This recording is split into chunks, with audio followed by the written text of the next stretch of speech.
Hello बच्चों, आज हम लेकर आ गए हैं क्लास 10 का चैप्टर 6। नाम है इसका ट्राइंगल और इसकी एक्सरसाइज 6.2 का क्वेश्चन नंबर 3। तो चलिए वीडियो शुरू करते हैं। मेरा नाम है गौरीशंकर माहेश्वरी और आप देख रहे हैं आपका अपना चैनल GSM सर। तो जैसे कि हमने क्वेश्चन नंबर सॉल्व किया था, उसमें हमें काफ़ी हद तक ये पता चल चुका था कि एक ट्राइंगल हमें मिलेगा फिलहाल ऐसे क्वेश्चनों में, और उसमें एक साइड के पैरेलल दूसरी साइड खींची जाएगी। दो डिस्टिंक्ट पॉइंट पर उन दोनों के रेशियो को हम इक्वल करेंगे। और ये थ्योरम थी ग्रीक मैथमेटिशियन थेलेस की, और उन्होंने ही हमें इसको बताया था कि आप हमारे तरीके से ही सॉल्व कीजिए। और इसका बेहद ही एक फेमस नाम आपको शायद ध्यान में है, बेसिक प्रोपोर्शनैलिटी थ्योरम और थेलेस थ्योरम एक ही है। तो चलिए वीडियो शुरू करते हैं। मेरा नाम है गौरीशंकर माहेश्वरी और आप देख रहे हैं आपका अपना चैनल GSM सर। तो अब हमें क्या क्वेश्चन में गिवन है कि जो फिगर गिवन है इसमें LM parallel CB, LM CB के पैरेलल और LN CD के, LN और CD आपस में पैरेलल है। तो आपको प्रूफ करना है, क्वेश्चन में लिख देता हूं, प्रूफ करना है बच्चों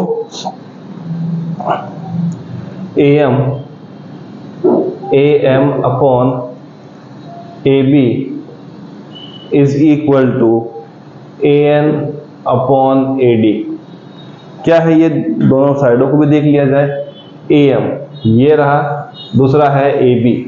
AM और पूरा साइड लेना है AB, और दूसरी साइड में आएगा AN और पूरा साइड आ जाएगा AD। थेलेस थ्योरम की खास बात बच्चों ये है कि हम जो रेशियो लेके चलते हैं एक तरफ का, हमें सेम टू सेम रेशियो दूसरी तरफ का भी लेके चलना पड़ता है, तभी वो इक्वल होगा। तो थेलेस साहब ने बताया था कि जो AM है और जो MB का जो रेशियो आएगा, अगर आप इसके साथ कंपेयर कर रहे हैं तो AL और LC के साथ आएगा रेशियो जो लेंगे। तो मैं इसको शुरू करता हूं और धीरे धीरे आप इसको समझ जाएंगे। हम लेते हैं ट्राइंगल, ट्राइंगल में ही ये अप्लाई होगा थेलेस थ्योरम, वो भी याद रखें। BPTB हरदम ट्राइंगल पे ही भी लगने वाली है, कोई और चीज पे ना लगा। पहले लेंगे इन ट्राइंगल ABC, हमने पकड़ लिया। ट्राइंगल क्या लिया बच्चों, ABC। जैसे हमने ABC लिया तो हम लिखेंगे यूजिंग थेलेस थ्योरम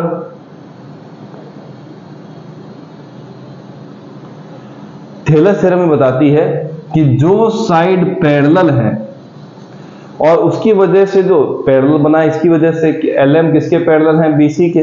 तो जो LM हमें मिला है ये मिड पॉइंट नहीं है, वो भी याद रखिएगा। ये पॉइंट कहीं भी खींचा जा सकता है, पैरेलल कहीं से ही बन सकती है, मिड पॉइंट नहीं है। तो जो हम रेशियो बनाएंगे, जैसे हमने रेशियो बनाया बच्चों AM अपॉन AB का, मैंने A से लेकर कहां गया, M तक गया, फिर मैं A से सीधा कहां चला गया, B तक। तो जो रेशियो आपने पहली बार में डिसाइड किया, दूसरी बार लाइन के साथ वैसा ही रेशियो लीजिए। तो हम ले लेंगे ट्राइंगल का एक पार्ट तो ये हो गया, ये साइड, एक साइड ये वाली होगी, कौन सी बच्चों, AC वाली। तो इसमें भी अगर कॉम्बिनेशन देखेंगे तो एक बार आएगा AL और एक बार आ जाएगा पूरा साइड, वो है बच्चों AC। ध्यान रखिएगा, रेशियो जो चूज कर रहे हैं, जो सेलेक्ट कर रहे हैं, जो आपने ले लिया है, सेम टू सेम रेशियो आपको दूसरी तरफ भी लेना है, दूसरी साइड भी लेना है। कई बार जब हम इसको अप्लाई करते हैं थ्योरम को तो कंफ्यूज होते हैं कि क्या हमें टुकड़े वाला रेशियो लेना चाहिए, AM अपॉन MB लेना चाहिए। वो भी दिक्कत वाला नहीं है, आप उसको भी लेके चलेंगे तो कैलकुलेशन थोड़ी बढ़ जाती है, बाकी कुछ विशेष नहीं है। फिर भी हम ट्राई करेंगे कि उसको भी आपको मैं इसमें सिखा दूं। इसको हमने लिखा नंबर 1, ठीक है। तो एक ट्राइंगल का काम खत्म। अब आते हैं दूसरे ट्राइंगल पे। इन ट्राइंगल दूसरा बच्चों ACD। यहां लिखना चाहें तो आप लिख सकते हैं कि LM जो है किसके पैरेलल है, CB के, ये आपको गिवन है।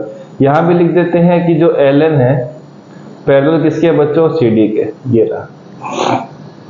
अब LN तो इस ट्राइंगल में दिख नहीं रहा पर उसका रेशियो कहीं ना कहीं हमें काम में लेना है। तो हम लिखेंगे बच्चों यहां पर AN और AD, AN upon AD is equal to AL upon AC, AL upon AC। ठीक है सर, इसको देते हैं नंबर 2। तो 1 और 2 को जब चेक करते हैं तो AL अपॉन AC और AL अपॉन AC दोनों तरफ आ रखा है। अगर ये दोनों इक्वल हैं तो ये दोनों भी आपस में क्या हो जाएंगे बच्चों, इक्वल। हम लिख देते हैं फ्रॉम 1 and 2 क्या मिलेगा बच्चों, AM upon AB is equal to AN upon AD। ये क्या हो गया बच्चों? Hence proof. ये था सिंपल सा सॉल्यूशन, पर अगर आप दूसरे तरीके से आते हैं, दिख रहा है पहले, फिर हम इसके बारे में और चर्चा कर लेते हैं। चलिए, सब कुछ तो अच्छा ही है, तो ये नोट कर लीजिए। और इसका एक दूसरा तरीका भी मैं आपको बता देता हूं, पर कोशिश कीजिएगा ये वाला जो सबसे बेहतरीन तरीका है। देखिए, दूसरा मेथड में आने पर जीभ भी लड़खड़ाने लगी है, तो ये बेहतरीन मेथड है जिसको आप अप्लाई कीजिएगा, कोई परेशानी नहीं है। थेलर थ्योरम को अप्लाई कीजिएगा, काम खत्म। चलिए, नोट हो गया होगा, तो हम आते हैं कुछ दूसरे तरीके पे। चलिए, मिटा देते हैं। तो पहला पार्ट जो आप कर रहे हैं, इसमें चेंजेस कुछ नहीं मिलने वाला, यही आपको करना है जो आपको यहाँ पर दिखा है। चलिए, ठीक है, तो फिर से ट्राइंगल ABC लेके चलना है। और इस बार हम क्या ले रहे हैं? AM अपॉन, इस बार हम MB लेके चलते हैं। ये लीजिए, ठीक है। तो यहां पर भी आपको क्या लेके चलना पड़ेगा बच्चों? AL अपॉन LC लेके चलना पड़ेगा। LC एग्जाम स्कूल से नहीं लेनी है, इस डायग्राम से आपको LC लेके चलनी है। AM MB AL LC, इसको दे दीजिए नंबर 1। चलिए, ठीक है सर, तो इसको हम थोड़ा सा मिटा देते हैं, थोड़ा बड़ा हो जाता है, बाकी कुछ नहीं, कैलकुलेशन बढ़ जाती है। फिर आते हैं बच्चों इन ट्राइंगल ACD में क्या था हमारे पास? LN parallel CD। ठीक है सर, ये भी हमें समझ में आ गया। क्या करना पड़ेगा? AN अपॉन क्या लिखना पड़ेगा? ND किसके बराबर आएगा बच्चों? AL और LC के। AL upon LC। फिर से देखेंगे तो चीज तो वही मिल गई, पर इस बार सॉल्यूशन नहीं है। हम यहाँ देखेंगे फ्रॉम 1 and 2, फ्रॉम 1 and 2, ये दोनों इक्वल हैं, तो ये दोनों भी आपस में क्या हो गए बच्चों? इक्वल। तो लिख देते हैं AM upon MB equal to AN upon ND। ठीक है सर, पर हमें सॉल्यूशन में तो अलग दिया है, आप देखेंगे AM अपॉन AB लिखा हुआ है। अब क्या करना पड़ेगा बच्चों? हमें इसमें दोनों तरफ 1 ऐड करना पड़ेगा। कैलकुलेशन बड़ी होगी, मैंने बताया था, क्योंकि अगर AM और MB को प्लस कर देता हूं, AM और MB को प्लस करता हूं, तो मुझे बच्चों क्या मिलेगा? AB मिल जाएगा। इस पार्ट के साथ इसको ऐड करूंगा तो पूरा AB मिलेगा। तो मैं लिखता हूं एडिंग, अभी आप धीरे धीरे समझ जाएंगे क्यों कर रहे हैं। एडिंग 1 बोथ साइड्स, यहाँ पर ब्रैकेट नहीं बनाना है, गोला नहीं बनाना है, सीधा लिखे 1 बोथ साइड्स। क्या होगा बच्चों? AM upon MB plus 1 AN upon ND plus 1। यहां तक तो सब कुछ ओके लग रहा है। अब आते हैं इस वाले पार्ट पे, इधर आ जाते हैं।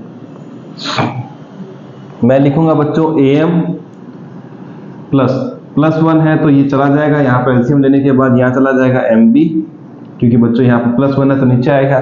MB और 1 का एलसीएम कितना होता है? MB होगा। तो MB को अगर MB से डिवाइड करेंगे तो 1 इंटू AM क्या मिलेगा? AM। MB को अगर 1 से डिवाइड करेंगे तो मिलेगा MB इंटू 1 MB, और यहाँ पर डिनोमिनेटर में क्या चलेगा बच्चों? MB। ठीक है सर, यहाँ पर भी same to same AN plus का ऊपर चला जाएगा, क्या मिलेगा? ND, और डिनोमिनेटर में भी क्या आ जाएगा बच्चों? ND।